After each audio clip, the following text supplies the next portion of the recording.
Le FIFO ne pouvait pas passer à côté de cette période du référendum en Nouvelle-Calédonie.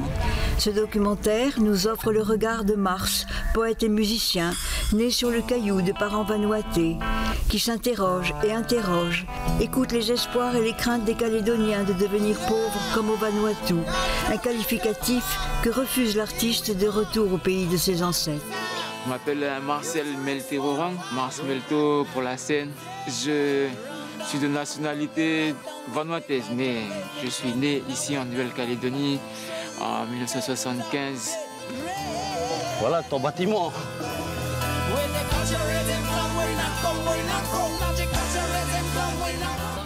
J'avais 5 ans quand ce pays est devenu indépendant en 1980 et a pris le nom de Vanuatu.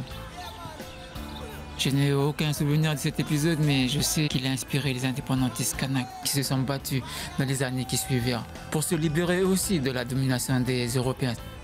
C'était le temps des événements, le temps des violences. J'étais encore un enfant.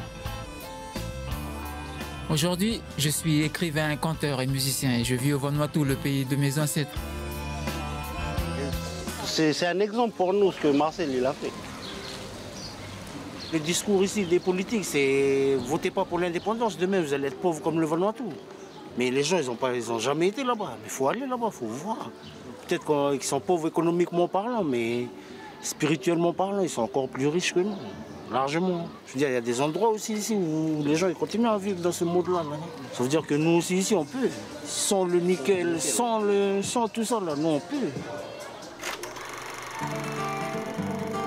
C'est une autre interrogation que se pose Cyril, savoyard par son père, kanak par sa mère. Cet adolescent de 17 ans se cherche, partagé entre ces deux cultures. Un voyage en Nouvelle-Calédonie, au cœur de sa famille, de sa tribu kanak, lui permettra-t-il d'y voir plus clair? On a tous des rêves, je veux dire des rêves de jeunes garçons. Il y en a qui veulent devenir footballeurs, d'autres boxeurs, plein de choses.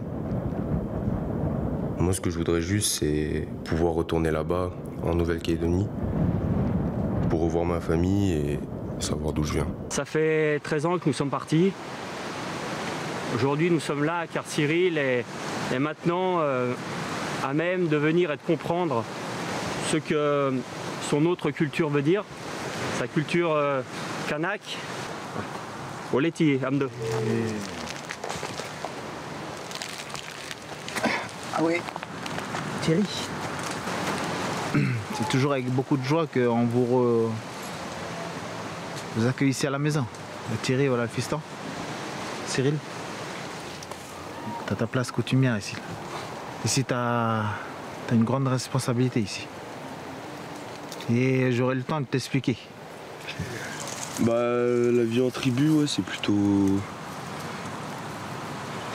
comment dire. C'est sûr, on sort de son confort habituel, mais c'est tout aussi bien quand on est avec la famille, les cousins, les tantes, tout. Eux aussi, ça leur fait plaisir un peu le retour à la tribu. Parce que t'as des personnes qui habitent ici et d'autres sur la Grande Terre. Donc, quand ils se retrouvent là, c'est un grand moment de partage où ils sont tous en famille et tout. Donc ouais, ça fait plaisir de les voir souriants et accueillants aussi. Rendez-vous à la Maison de la Culture du 2 au 10 février.